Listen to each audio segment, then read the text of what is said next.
guys. Hi guys, welcome back to my channel. My name is Erima if you haven't seen me before, but if you're a returning subscriber to this channel, what's up, what's good? Welcome back to the channel. As always guys, it feels like we've been having story time back to back, but yeah, that's what this season is for, and I sincerely hope that you guys have not had enough of me, but you guys are enjoying this story time, just bringing you up to speed with the journey of becoming Mrs. Fidelis. I don't know why that felt very cheesy, but yeah, I'm just trying to bring you guys up to speed and also trying to document my memories here, and I hope you guys are enjoying it. If you are, I would appreciate it if you just let me know in the comment section below. I also realized that you guys forget to give this video a thumbs up, so you guys enjoy the video a lot, but you guys forget to give it a thumbs up, so please do well right now to just give it a thumbs up. It helps my channel and I really appreciate it.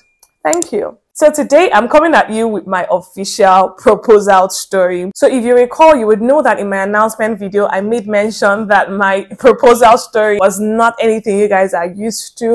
Quite here on YouTube, I've seen a couple of proposal stories and proposal videos, and I don't think it's anything like what I had, but I just still think that there is need for me to come on here and share it because mine was different. Mine was very, very intimate, but I still love it. I would have it again and again if I had an opportunity, and I don't want anything apart from what I had. So I don't want anything else. I don't want anything added to it. Neither do I want anything removed from it. Yeah, I feel like that was a mouthful, but I'm just saying that I really enjoyed the kind of proposal I had. It was very intimate. It was just both of us and a friend because he wanted to get videos of the proposal, and yeah. Before we get into proper story time, I want to kind of give you guys a backstory just so that you understand why the proposal went the way it went.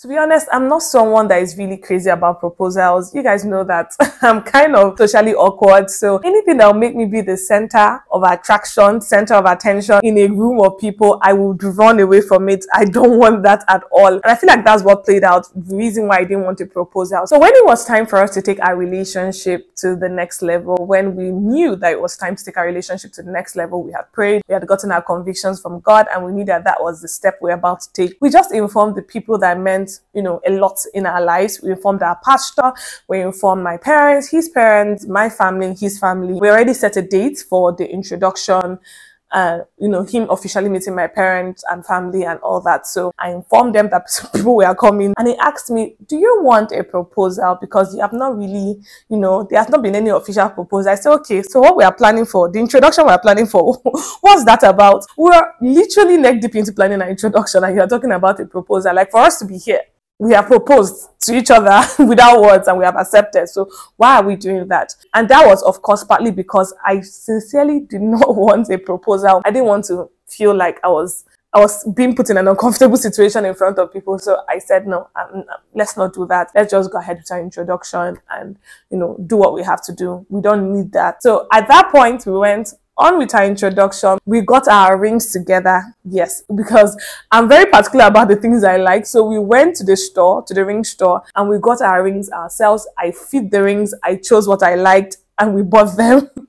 So this is just trying to break the stereotypes, because I know that some people, you know, are into something beautiful, but because they want it to be played, you know, according to a particular script, I would just say, guys, it's really not important. It's not that important. As long as you know that this is what God will have you do, forget about the drama and the serere and all that comes with it. For one, I was more interested in having a successful marriage than having a beautiful proposal. This is not saying that anyone that has, you know, a beautiful proposal story, you know, did something bad or they are less concerned about the success of their marriage. It just means that for me, it was not a big deal. So back to the story, we chose our rings, we paid for our rings, we got this ring, which I absolutely love. We got our wedding bands on the same day. We just moved on, and after the introduction, the wedding was slated to happen just a month and after the introduction. So we knew that we were racing against time in planning, and we just didn't want any distraction. I didn't want any distraction. I wasn't thinking about it. I thought that that story has been completed. Like, we are not doing it. We have moved past it. Now let's move forward to the proposal. On the day of the proposal, I feel like I'm a very bad storyteller, but guys, if you're enjoying this, just give this a thumbs up at this point. On the day of the proposal, we were supposed to film a video. I can't remember what video in particular that was because we have done a couple, but I know we were supposed to film a video. We both agreed that that video would be shot in my brother's house. But then, if I can remember correctly, I think my brother had visitors in the house. There was a lot going on in my brother's house on that day, and we could not film that video in my brother's house. So we got into a position where it's either we don't film this video today or we look for another location. And to be honest, because I'm kind of working on a timeline to get these videos out, I knew that we had to film that day. And then he says, okay, what if we do this in my place, right? So I have a room in the house that's supposed to be my house in a couple of weeks that we dedicated to being my filming studio. And he said, okay, so why not we just begin to set up or just do something small in the filming room so that you can come and we can shoot this video today, because also, you know, because of work, this is the only day that I have. And I'm like, oh, pretty nice idea. Great. I'm up for that. So he says, get ready. Let me do what I have to do. I'll, you know, be ready for the shoot in about 2 hours. And I said, okay. So I started getting ready, started doing my makeup for the shoot. While I was getting ready, I had a knock at my brother's door, and I opened and it was him. So I'm like, oh, okay, what's up? And he's like, no, I just came to help you. I just came to carry some stuff that you needed for the shoot. Carry your light, carry your tripod, carry everything that you need to start setting up, just because once I finish what I'm doing right now, we just have to shoot in the time I have before I get into my next meeting. I didn't think so much about it because I have to be honest with you. I was completely surprised. I can't even say I saw it coming. If I'm saying that, I'm lying. I did not see anything coming. So he comes and he picks up my lights, he picks up my tripod. So I was like, oh, take the mic. I have like a couple of mics. Take this one. The second mic is in the cupboard. Take that too. Now thinking about it, the reason why he wanted to carry stuff was because he needed to find the rings, which we had already gotten, and which was, you know, it was my possession. I had the rings. So he gets to where I keep my filming gadgets and he picks up the mic, and then he says, oh, he's going to go and drop those things, and when I'm ready, I can come. My filming room at this time in the house did not have chairs. I had to take a seat from my brother's house to his place so that we could film that video, you know, sitting on the chair. So after he leaves, I call him back and I'm like, I can't move this chair myself. I can't move this sofa myself. I would need you to come back so that we can move it together. So he's like, okay, no problem. Tell me when you're ready. So when I come back, we could just leave together. And I'm like, okay, that's fine. He comes back and I'm done. I'm dressed. I'm ready for, you know, to shoot. I kind of realized that he was wearing a very official shirt. He was wearing a shirt and he was buttoned up to the last button. Why so serious? Like, what's going on? Why are you so serious? Why?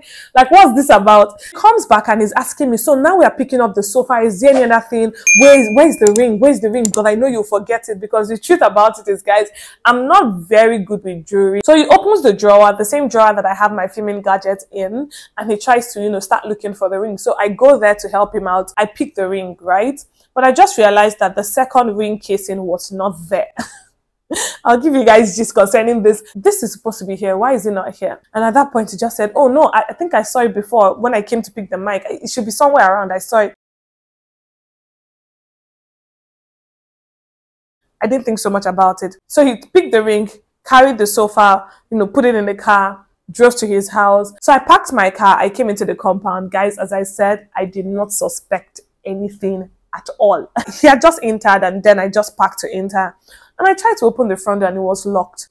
That was kind of weird. Like, you know, I'm just walking behind you. Why is the front door locked? And I knock and say, why is the door locked? Did you forget I'm behind you?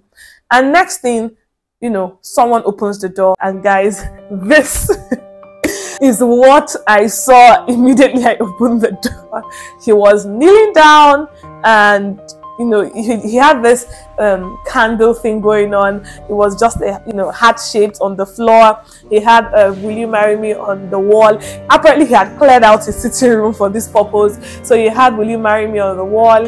He had candles, you know, heart shaped on the floor. He had petals everywhere from the door to he did all that, and I was shocked, guys.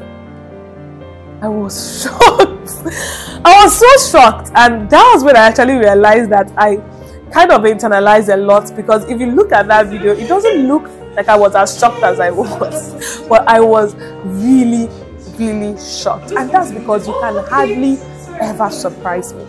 You can hardly ever surprise me. I will know. The Holy Spirit in me will tell me. So for him to pull that out, and to be honest, I did not suspect for 1 second. I can't remember what I was saying for the life of me. I know he was talking. He was kneeling there and he was talking. But I promise you, I did not hear one word. I did not hear. I was just trying to take everything in. I was so shocked, so surprised. I walked into the heart-shaped candle stuff, and then he says, will you marry me? And then because I was already feeling very shy, awkward, why is he kneeling down exactly? I told him I did not want that. It was the most chill proposal. As I said, we are friends, so we bantered a lot. So apparently he bought all that and set it up himself, because he knew that if he did anything extra, I would have discovered it would no longer be a surprise and I would say no. He went to the market and bought all those things, only for him to come on the morning of the day he's supposed to propose and realize that the will you marry me was not complete. So there was an L missing. He felt very, very silly. And of course, Miss Meticulous. Right from when I walked in, that was the first thing I saw. So immediately I accepted. I said, where's the L? Where did the L go to? And we just there laughing. Of course, our friend Bright was there, so we just there laughing like silly children. And then, yeah, we went out and we ate.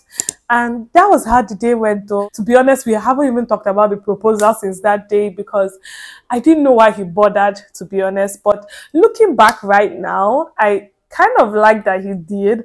Just the intent of his heart was just beautiful. The intent of his heart was, he has a very beautiful heart. Anyone that knows my husband to be knows that his heart is so beautiful.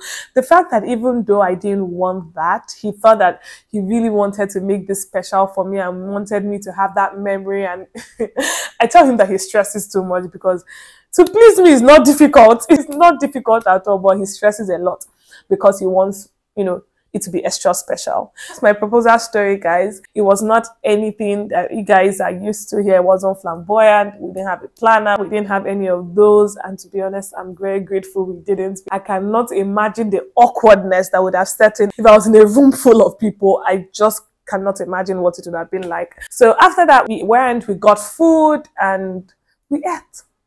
Why am I putting this story out there? Because I know that for a lot of young girls, a lot of young people like I am, and this is not me trying to now say I'm married, let me start advising young people. I've not even advised myself, so this is not what it is.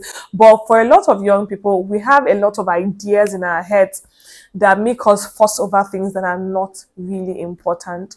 Now, if you like the princess treatment, which to be honest, I don't necessarily care for, it's okay to have that. But if you don't have that story, if you don't have that fairy tale, if it doesn't work out that way, don't beat yourself about it. To be honest, I wasn't even going to share our proposal story because I just wanted it to be something very intimate, something between us, a memory that we'll just cherish, between us. But then I saw something making rounds on social media where a girl refused her boyfriend's proposal because he didn't buy an expensive ring and he didn't do the whole, razzmatazz videography, photography thing. And I just looked at it and I felt that it was very sad. Like, it was very sad that you place that kind of importance on something that is very superficial. If you have a proposal story that is even simpler, or if you did not even have a proposal at all, please just put it out there so that people just know that it's not really that deep. The most important thing is that you are marrying someone that is your friend. The most important thing is that you guys understand what marriage is about, its covenants, and you are fully aware of what you're stepping into. And both of you have decided to make it work. Proposal or no proposal, it doesn't really matter. In the next 5 years, 10 years of your life, you will remember your proposal. If it happens, beautiful. If it doesn't happen, accept what is your reality and move with it and be happy. So yeah, guys, that is my proposal story. I hope you could pick a lesson or two from it. If you learned anything from the story, please drop it in the comment section, because this is one of those videos I really want us to share something in the comment section, just so that people could read and take something away from this video. Thank you guys so much for the love you guys have been showing me. I don't take it for granted. I really appreciate it, and I really ask you guys not to stop. It speaks so much encouragement to me, and this is the reason why I want to keep going. So please don't stop engaging, don't stop sharing. Can't wait to bring you guys on the wedding proper. The next couple of videos you guys should be seeing is the wedding proper, and yeah, I love you guys again. See you guys in my next one.